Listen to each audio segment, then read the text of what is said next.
Hey guys, it's Jen. I'm back. So today I'm going to tell you guys about how I did 65 days in solitary confinement and it sucked. So I did this when I was in county, and for us in Delaware County where I live, the jail is absolutely horrible. There is zero compassion. There is zero, I mean, when I tell you zero help for any type of addiction, any type of mental health, any type of medical, anything. So if you don't feel good, you get told drink more water. If you are detoxing, drink more water. If you have a headache, drink more water. High blood pressure, guess what? Drink more water. So no matter what we do, that's all we get. We have no MAT, we have no compassion. By MAT, medically assisted treatment, for those of you who don't know. So here I am, maybe 3 or 4 days after my arrest. So I was arrested October 27, 2017. I was coming off of an 11 and a half month bender.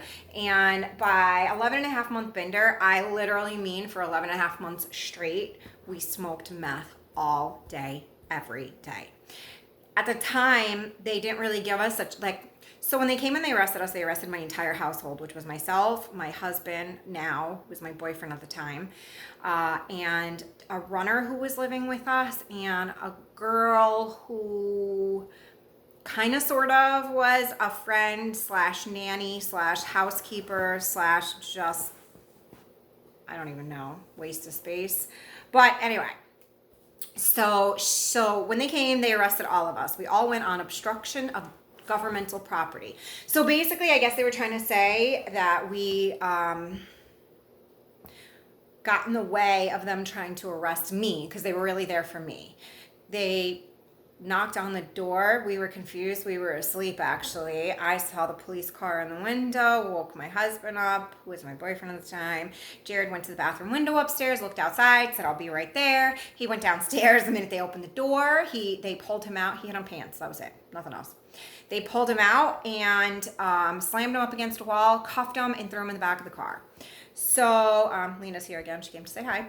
So after all that, we go into jail, we get booked, they give us like stupid bails, but we have nobody to go to the house and get the money for us to bail either myself out or Jared out. Like, my game plan was and I had said to him, let me get bailed out, let somebody go to the house and get the $1,000 to bail me out, because that's all my bail was. I'll get everybody else out. I had the way to make more money. I knew where the drugs were hidden, basically. So we tried to make phone calls, and no one picked up. It was so they came to the house 12:30. And by the time they got us, took us to the court, the judge showed up, because around here you have to wait for the judge to be called in. So we waited for the judge to get called in. The judge got called in, came, arraigned us. We got taken to the jail, which is about 45 minutes away from the court in Sydney where we were arraigned. So it was probably, 2 o'clock in the afternoon, and no one answered. And most of the people, if you're calling from the jail, and the other problem is, if you call from the jail, people don't want to answer. But I didn't have anyone's phone number memorized. Everybody's phone number was in my phone, and I was still fucking high as can be. So I get sent back to the girls' dorm. Myself and the girl go to the girls' dorm. My husband and the other kid go to the male dorms. I think they went together. I really don't even know. So, you have to be locked in. You have to be locked in until you're classified, because, I could be this violent person or whatever. So you get put into, they call it the greenhouse. So it is, I think it's 4 cells inside this glass enclosure. So I get put in one, she gets put in one, she gets put in the first one, I got put in the last one, they wanted to keep us apart. I don't know what we were going to do through concrete walls. But regardless, so I literally, when the police, when Jared went to the bathroom to go downstairs to go let them in, I took a hit off the meth bomb. I was shit, this is it. there's no hiding. This is it. I knew it. It was it. This was it. I took a big old hit. So I'm still high. So I go into the cell, and now I'm starting to come down. I wouldn't say I'm detoxing, because that didn't happen for a long time. But I started to come down. So what's the first thing I'm going to do? I've been up for days. I sleep. So I go to sleep, and I probably slept for, I thought it was only maybe like 2 days, but other like girls that I'm still friends with till to this day that were there, or like even officers that I see, said it was like 4 or 5 days. So I guess I slept straight for like 4 or 5 days. I woke up, I was like ravenous. I was starving. And they don't give a shit. They don't want to give you anything extra to eat. They don't care. So I didn't have my glasses, because I was like naked when they came. I was in bed. So I don't have my glasses, nothing. I'm in a cell across of a dark area, because they didn't have the lights on, over like the dining room area, and there's a clock. We are allowed to go under the blankets at 9 o'clock. I believe it is 9 o'clock. I thought it said 9 o'clock. It was only 8. I got under my blankets. They gave me a ticket for that. Okay. I gotta write up. I have to have hearing inside. I go to court. While we're at court in the transport, they're like, don't talk to Jared. And I'm like, what? I live with this man. What are you talking about? Don't talk to him. I'm gonna talk to him. Court, no court, whatever. Him and I are having a conversation. We're talking about Bella. Like, who's gonna take Bella? What's gonna happen? Is he gonna bond out? What's going on? Like, don't tell me not to talk to this man about my child. Like, they wrote me a ticket for that, and they wrote me a steep ticket for that. It was crazy. So when I go to have my hearing, it's for the ticket for the talking at court, disobey a direct order, blah, blah, blah, blah, blah, all this shit. And then they hammer me with the blanket ticket too. So for the talking at court, they locked me in for 30 days, 30 consecutive days. I was still high at this time. Like, I hadn't even processed all the meth through my body to come down. Meth takes a really long time to come out of your system, especially if you've smoked it for an extended period of time. And, oh, did we. Like, they say that your chemicals in your spine, like your spinal fluid, it takes up to a year for them to fill back in properly when you finally come off of meth. So I was only a couple of weeks in, if that. I wasn't even a week in, actually. Maybe 5, 6 days. I did not have my faculties about me yet, and I felt like they really took advantage of me. So they gave me 30 days for the court, talking at the court, and then they gave me 15 days for going under the blanket. So right out the gate, 45 days. And I was like, what? I wrote everyone that I could possibly think of. It made me super, super depressed. Being locked in Delaware County Jail is inhumane. You are in a concrete cinder block cell. Everything is stainless steel, so everything is cold. I have seen girls put cups of water under their bed during the winter months, and they wake up the next morning and the water is frozen in their cup. That's how cold it is. At the time, as you guys all saw in my mugshot pictures, I'm only 83 pounds. I didn't even have enough body fat to keep me warm. So now you lock me in this cell. All I have, they give you one-piece jumpers. So all I have is that. I had on like 2 pairs of socks. I would sleep with socks on my hands. I would wrap the towel around my head, to make a hat. It was that bad. It was super, super cold. So now I'm detoxing, and my body isn't what it should be to begin with. And on top of it, now I'm all alone. I'm isolated. I have no one to talk to because all my privileges have been revoked. I can't go out and socialize with the girls. I can't watch TV. I can't work through these emotional things that I'm going through. Now I'm, also besides the fact that I'm going through this, my child is also going through this. So now I have no phone privileges. Now my daughter has no contact with me whatsoever. She went to kindergarten one day and I never came home for 2 years. So my daughter used to make my mom drive around at night to look for me because she was afraid something had happened to me. I mean, which it did. And I had no communication with her whatsoever other than to write her letters and have my parents read them to her. So that emotional strain on top of everything else, it was just horrible. Like, I understand I put myself in this position by the actions that I was partaking in due to my substance use disorder.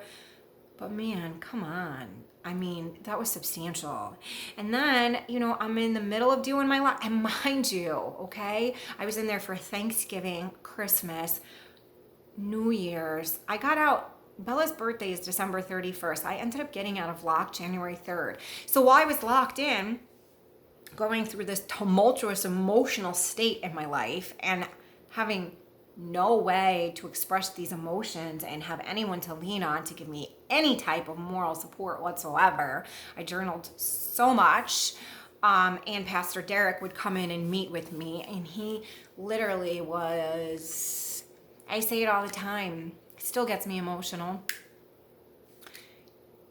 He was such a bright, shining light in such a dull time in my life, and I will never forget that.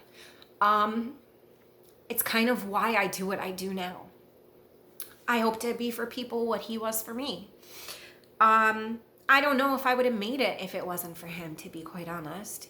There were days he would bring in pictures of, his cat and his Christmas tree, or show me pictures of what him and his wife were doing for their congregation for Christmas gifts, or just talk to me about the weather, or how he liked electric bikes, or just, he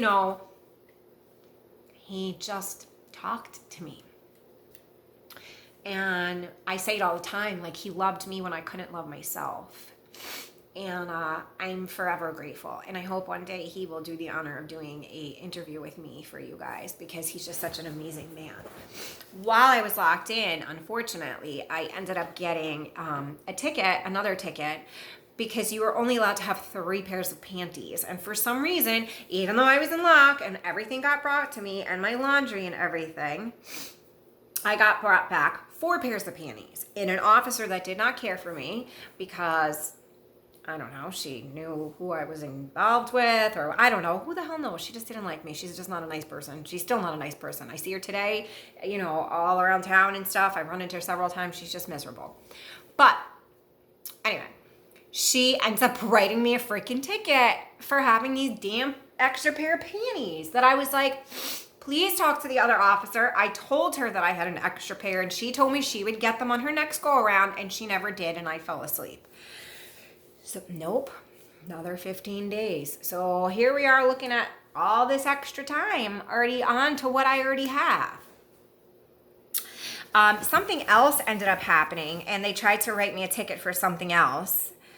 I don't even remember what it was, to be quite honest. God, they used to write me tickets if I breathed too much. So all of a sudden, I started hearing from people like that there was about to be a new law that New York State was passing, that you couldn't do so many consecutive days of solitary confinement because it was not good for your mental well-being. Shocker. Who would have thought that, right? Who would have thought being locked in a concrete box all by yourself with nothing to do would be bad for your mental well-being?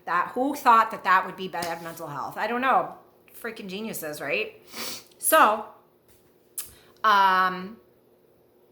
I kept hearing about it, and they were like, oh, well, that's at the state level, who knows, it's going to take county that much longer, and I was like, yeah, of course. I was due to get out of lock, I think middle to end of January, and then all of a sudden one day, the ticket guy, this officer, he's a pretty cool dude, actually. I've seen him a couple of times, and he's nothing but kind. How are you? Glad to see you're doing so well, like a human, So he comes and he was like, sign these papers. And I was like, what? And he was like, sign these papers. He's like, you're getting out of lock. And I was like, what? I screamed. I started crying. The first thing I did, I didn't even have any shoes on. The first thing I did was run over to the phone and call Bella.